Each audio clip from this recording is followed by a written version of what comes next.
Hey guys, James saying. So today's video is about using the Rode Wireless Go and the Rodecaster Pro together, and then also some options of using the Rodecaster Pro with some other microphones. So a subscriber asked me about how does my audio sound. He liked the sound of my audio using the Rodecaster Pro and the Rode Wireless Go. So I'm going to show real quick. Here are the settings that I use on the Rodecaster Pro, and the only thing I change is depending on which microphone I use. All right, so a subscriber asked me, what are my settings on the Rodecaster Pro? So the Rodecaster Pro does have 4 mics that you can connect through XLR connections. Whether you have a 3.5mm jack that you connect to an XLR adapter, but for whatever mic that you have connected, you have to go in and pick your microphone. Like for example, right now on channel 1, I have the Rode Procaster connected. I'm not recording to it. I'm recording on channel 2 right now on a condenser mic. This is a Rode Wireless Go connected to the Rode Lav Mics. Let me back out of here. Let me just, so I'm on home. So actually I'm hitting kind of high. So I'm going to turn down my volume. So this is going to change in the middle. In the middle of my recording, let's turn the sound down a little bit. I want to hit about right here. Adjust my volume until I hit pretty close to there. So now, how do I choose the presets? Somebody was asking me, what are my presets? So let's take a look at that. So let's go into channel 2, and if I set it for channel 2, I'm setting it across the board. Also, first of all, so when I go into channel 1, 2, 3, 4, you have microphone levels and audio processing. If you didn't get that, if you were on something like the microphone, you were here, like, oh, I can't get there, just hit the back button and then you'll be there. If you go into audio processing, have this choice selected, processing. That way, when you go into these individual controls, you can adjust them. If this processing is off, for example, let's take a look at the high pass filter, I can't adjust it. Noise gate, I can't adjust it. So go into and have processing turned on. And that way you can adjust the individual choices, and it will be built in or baked into your audio recording. So let's take a look at these settings here in the audio processing. The high pass filter, and I honestly don't remember what came as a preset, or what came as factory set, and what I tweaked. So the high pass filter, it's enabled and it's at 60 Hertz. The noise gate, which I have adjusted this quite a bit. So the threshold, actually my threshold is usually, I don't know, let's go up to about 24. I want this to be around 24. I must have been doing something and got this off. So these are not the easiest to move, or certainly not to get exact. So the threshold is usually around -24, the attack around 160 milliseconds, the hold is 0.07 seconds, the release 0.16 seconds, and the range around 14 decibels. We'll back out of the noise gate, go to de-esser. There are 2 pages to de-esser. The threshold around -40. Ratio is it's usually around 3 to 1. So I'm going to change the ratio. I'll get that closer to 3 to 1. You can't really dial it in. It's very hard to get it exact. So it's pretty close to 3 to 1. Attack 1.6 milliseconds. Release 0.05. We'll go to we have 2 pages. We'll go to the next page. The gain is 0. The frequency around 5,856 Hertz. We will back out and back up here, get out of de-esser and go to compressor. The threshold around -20. The ratio 2 to 1. Attack 0.2 milliseconds. The release 0.22. Gain 4.5 decibels. The AFX, I have the aural exciter, I'm sorry about that, enabled. The tune around 3,631 Hertz, harmonic 60, mix is 50. There's another page. The tune 100 Hertz, the drive 60, and the mix is 30. And then I do have big bottom enabled under Aphex, big bottom. I like this. It gets kind of a deeper. I have a high voice that I don't particularly like. So the tune's 100 hertz, the drive 60, the mix is 30. There are a couple of pages. The oral exciter, I don't remember if I just went over this, 3631, harmonic 60, mix 50.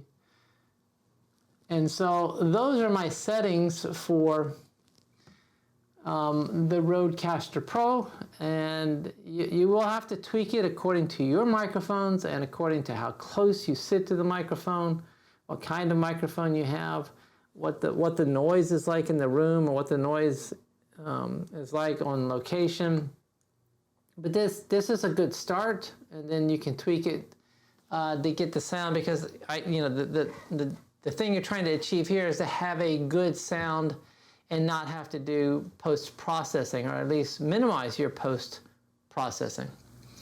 Okay, so those are the settings on the Rodecaster Pro. Now, ideally, you want to record to 2 separate channels. That's a challenge if you're using the Rode Wireless Go wirelessly, which I assume, that's why I have the Rode Wireless Go. There is a way, if you wire it up and you use a splitter to your source, and it's on the Rode website, about how you can take the Rode Wireless Go and use a signal splitter, record to 2 tracks, but you have to be wired up. So it kind of defeats the purpose of having a wireless mic. So the Rodecaster Pro is a great tool that is very portable, and it has presets to help, especially if you're doing something live, to improve the audio quality of your voice. Like when I hate the sound of my voice. When I first heard my voice, I don't know if everybody's like that when they hear their voice. It's like, is that what I really sound like? So if you can get, especially if you're doing something live, you need for your voice to sound as good as you want it to sound, and it's extremely important, in my opinion, for number 1, your video has to be good. Number 2, what you're talking about. Hey, boy cat.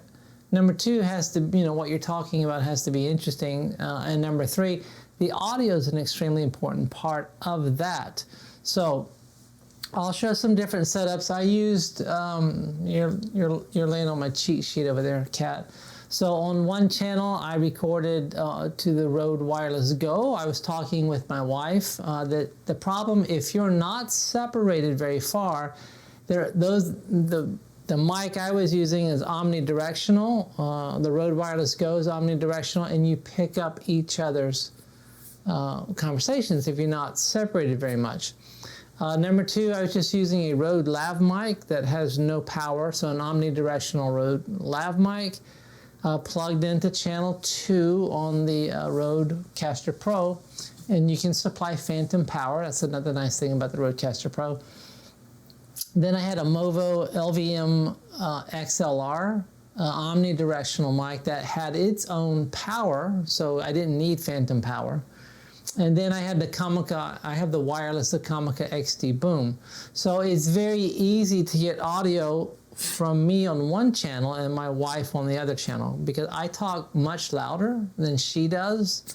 And I very quickly try to adjust the settings, the recording volume, so that we were close to the same, but the problem is our mics pick each other up. Oh, and then one problem, I've never had this problem before with the Rode Wireless Go, but the Wireless Go that I was on,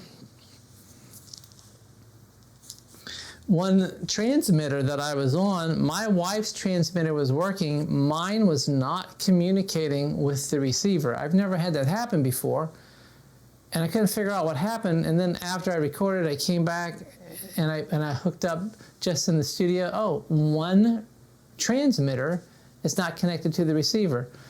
And so I was like, when I opened it up out of the box, it worked straight out of the box. They were paired, and so I thought, well, I got to go online and figure out how to pair this transmitter with the receiver. Turned it off, turned it on, turned it off, and when I turned it on the second time, it paired. So I don't know what happened there. I've never had that before. So that's why it's always great to have 2 sources of audio. Unlike this video right now, I am purposely not using my Rode Procaster, which is, I'm purposely recording on the Rode Wireless Go, and I am using the Rode Lav mic, so we have consistent sound, and I am plugged into the Rodecaster Pro because I like the presets. I don't have to tweak the audio as much in post-production. All right, so let's get to some of the audio where I was talking with my wife and some different configurations you can use in an attempt to use the Rodecaster Pro, and then also to get your audio from different people onto different tracks, because if they're on different tracks, then it's so much easier to control and tweak that one person's audio track. 40 and 50 a day, and we were seeing maybe 1 or 2 positive. Now we're seeing a 50% positive.